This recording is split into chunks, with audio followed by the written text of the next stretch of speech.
જિલ્લાના સાવલી તાલુકાની 26 ગ્રામ પંચાયતની ચૂંટણીનું મતદાન થયું હતું અને બુધવાર સવારે શરૂ થયેલી મતગણતરી ગુરુવાર વહેલી સવાર સુધી પૂર્ણ થઈ હતી. પરિણામ આવ્યા બાદ કેટલીક ગ્રામ પંચાયતોના ઉમેદવારોમાં કંઈક ખુશી કંઈક ગમનો માહોલ જોવા મળ્યો હતો અને કેટલાક ગામોમાં રસાકસીભરી ગ્રામ પંચાયતના ગોઠડા ગામે મહિલા સીટ પર વિજેતા નવયુવાન યુવતીનો વિજય થતા જીતના જશ્નરૂપ રેલીનું આયોજન કરાયું હતું. તો ગત 22 તારીખે ગુજરાતભરમાં સ્થાનિક સ્વરાજની ગ્રામ પંચાયતોના સરપંચ અને વોર્ડ સભ્ય પદ માટે ચૂંટણીનું મતદાન થયું હતું. ત્યારે વડોદરા જિલ્લાના સાવલી તાલુકાની 80 ગ્રામ પંચાયત પૈકી 51 ગ્રામ પંચાયતની ટર્મ પૂર્ણ ન થઈ હોય તેમાં સરપંચ કાર્યરત છે અને બાકી 29 ગ્રામ પંચાયતની ચૂંટણીમાં 3 ગ્રામ પંચાયત બિનહરીફ જાહેર થતા 26 ગ્રામ પંચાયતની ચૂંટણીનું મતદાન થયું હતું, જેની મતગણતરી બુધવાર સવારે 9 વાગે ચુસ્ત પોલીસ બંદોબસ્ત સાથે શરૂઆત થઈ હતી. તો સરપંચ અને વોર્ડ સભ્ય પદના ઉમેદવારો પોતાના સમર્થકો સાથે તાલુકા સેવા સદન ખાતે પહોંચી ગયા હતા અને જેમ જેમ પરિણામોને જાહેર થતા બહાર આવતા તેઓના સમર્થકો ઉત્સાહભેર વિજયમાળા પહેરાવી અભિનંદન પાઠવતા જોવા મળ્યા હતા. જોકે બપોરે વરસાદે વિલનની ભૂમિકા ભજવી હોય તેમ વરસાદ વરસ્યો હતો તો પણ વિજેતા અને તેઓના સમર્થકો જીતીને વધાવતા જોવા મળ્યા હતા. તો આ ચૂંટણી બેલેટ પેપરથી યોજાઈ હતી. મતદારે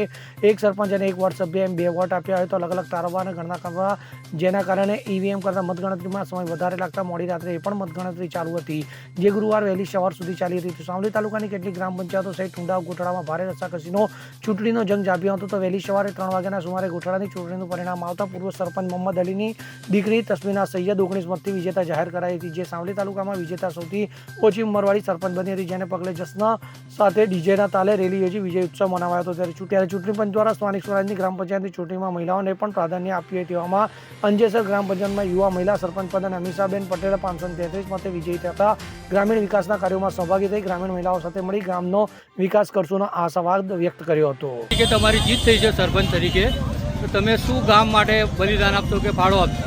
બસ મેં પહેલે દિવસ પણ કહ્યું હતું કે હું મહિલા ઉમેદવાર તરીકે આવી છું, તો મહિલાઓની જે યોજનાઓ હશે એ આપણે બધી ગામમાં લાવીશું, ગામનો વિકાસ કરીશું. જે હક માટે અત્યાર સુધી બાકી રહ્યા છે બધા હક, બધી યોજનાઓ બધું જ ગામમાં આવશે. એના માટે જ આજે હું મહિલા ઉમેદવાર તરીકે આવી છું અને બધા મારા ગ્રામજનોને, મારી મહિલાઓ, મારી માતાઓ, બહેનો, ભાઈઓ, વડીલો, એ બધાનો ખૂબ ખૂબ હૃદયપૂર્વક આભાર કે બધાએ મને સિલેક્ટ કરીને બધા અહીં લઈને આવ્યા છે. આપનું નામ? અમીષાબેન અંકિતભાઈ પટેલ, ગામ અંજેસર. ઇકબાલ લુહાર સાથે CN24 ન્યૂઝ, સાવલી. હવે જુઓ દેશ દુનિયાની તમામ ખબરો તમારી આંગળીના ટેરવે. ઉઠાવો મોબાઈલ અને Google Play Store પરથી ડાઉનલોડ કરો અમારી CN24 ન્યૂઝ મોબાઈલ એપ.